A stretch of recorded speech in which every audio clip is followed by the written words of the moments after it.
Ya, oke guys. Assalamualaikum. Balik lagi ya guys dengan Jaki. Hari ini gue mau bahas POWR karena POWR ini dia mau ngutang lagi ya. Dia mau ngutang lagi yang tadinya hutangnya berbunga per tahunnya adalah 4,9 persenan.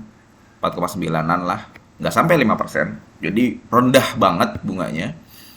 Sekarang jadi 7%. Nah, karena makanya dia sudah mengumumkan bahwa akan memanggil pemegang sahamnya ya. Transaksi keterbukaan informasi kepada pemegang saham sehubungan dengan transaksi material. Jadi intinya POWR kan punya utang ya. POWR itu punya utang. Utangnya lumayan besar dan memang itu sudah dari tahun 2016 ya, dari tahun 2016. Dia kemudian mau membayar hutangnya dengan hutang lagi. Cuman hutang ini sekarang bunganya lebih tinggi. Yang tadinya hutangnya bunganya adalah nggak sampai 5%, sekitar 4%-an. Sekarang bunganya 7%. Kayak gitu loh guys. Berarti kalau dikurskan dalam rupiah itu sekitar 7 triliun.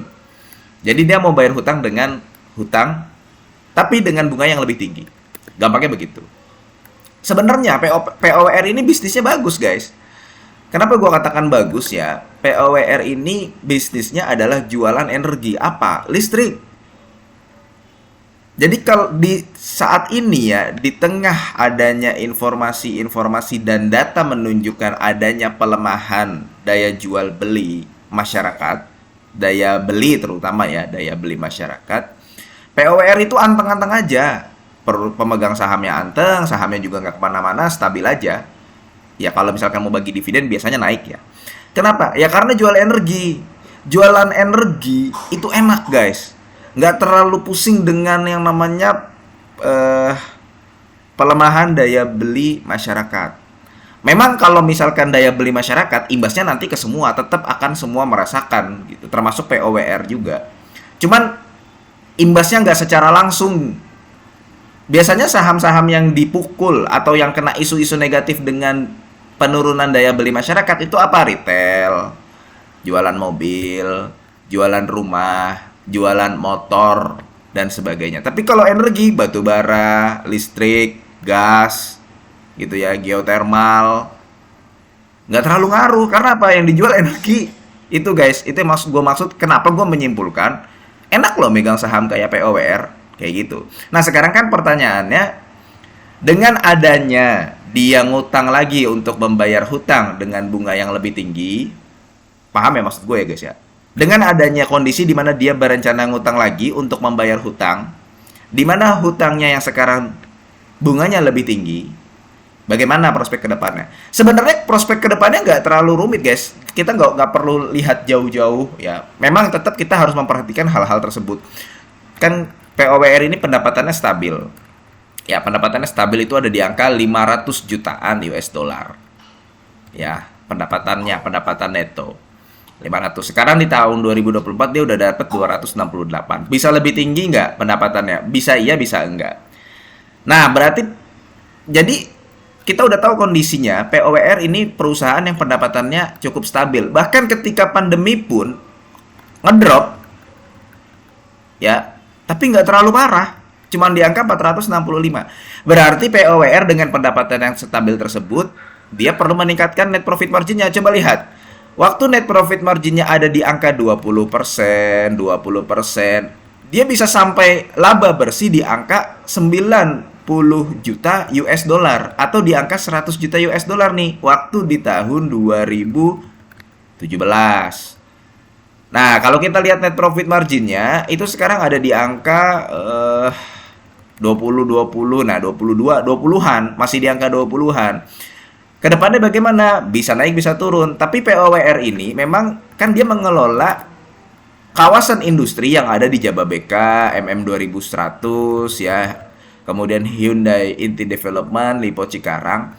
Ya dia juga banyak melakukan perubahan yang tadinya memang dia perusahaan pembangkit listrik ya, kemudian banyak gasnya ya, sekarang udah mulai mengembangkan PLTS. PLTS-nya juga lama-lama berkembang. Nah, ini juga lu perlu perhatikan, PLTS-nya sekarang udah menuju ke 33 megawatt peak. Jadi kalau misalkan ini terus tumbuh, berpotensi juga net profit marginnya bertumbuh. Belum biomasanya, belum stasiun pengisian SPK kendaraan listrik ya, kendaraan listrik umum.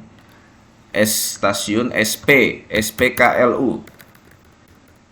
Dia berencana membangun banyak di wilayah kawasan industri. Jadi hal-hal tersebut yang bisa membuat net profit margin dari POWR itu bertahan di atas ini net profit margin, sorry tadi operating profit ya. Net profit margin bertahan di atas 10%. Ya, waktu dia di angka 19%, 18% itu cukup tinggi net profit marginnya. Itu yang pertama. Kemudian yang kedua, jadi yang pertama ada POWR ya tinggal ningkatin ini aja. Karena memang ada kekhawatiran guys, setruman PLN itu berkurang. Cuman kan perusahaan-perusahaan yang berada di ini kan ketergantungan sama POWR. Jadi ya masih tetap stabil. Itu kuncinya guys. Perusahaan-perusahaan yang ada di wilayah-wilayah POWR ketergantungan sama POWR, itu enaknya jualan energi. Jadi POWR perlu meningkatkan net profit marginnya. Ya, paling tidak supaya seperti tahun 2021 sama ya 2019 lah. Di tengah adanya penurunan daya beli masyarakat, dan kalau kita lihat datanya seperti itu yang pertama.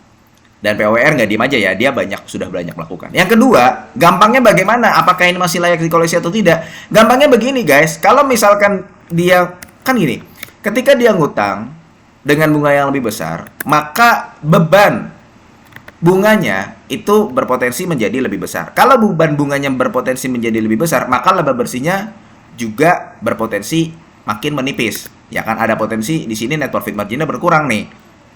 Cuman apabila POWR, tadi gue bilang pemegang saham POWR itu anteng-anteng. Makanya sahamnya dalam kondisi apapun yang lain pada ribut, POWR enggak, tetap stabil aja. Nah, itu yang beberapa yang disukai oleh investor terkait dengan saham POWR kan. Kan di tengah yang saham-saham lain ribut, roboh, ya POWR nggak kemana-mana, enak megang saham POWR tuh.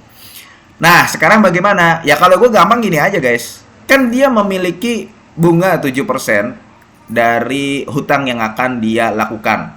Ya, nanti dia ngambil hutang akan punya beban bunga 7%. Gampangnya ya, selama POWR bisa memberikan dividen lebih dari 7%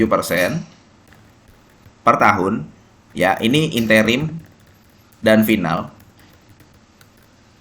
ya udah nggak usah pusing lah, hold aja gitu. Artinya lu sebagai pemegang saham masih untung gitu loh, lu masih untung, apalagi kalau bisa ngasih dividen 10%, berarti kan di atas dari bunga yang dia dapatkan ketika dia ngutang.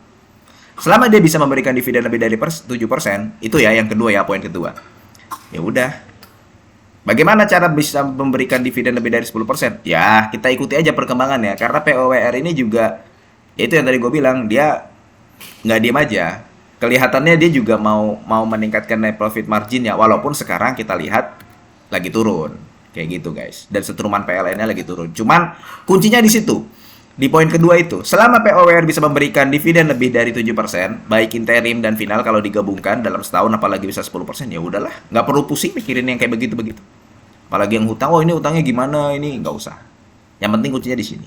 Oke, mudah-mudahan video ini bermanfaat ya guys ya, dan semoga lu sehat selalu sehingga kita bisa bertemu kembali di video-video selanjutnya. Ini bukan ajakan jual beli. Gua akhiri, wassalamualaikum warahmatullahi wabarakatuh.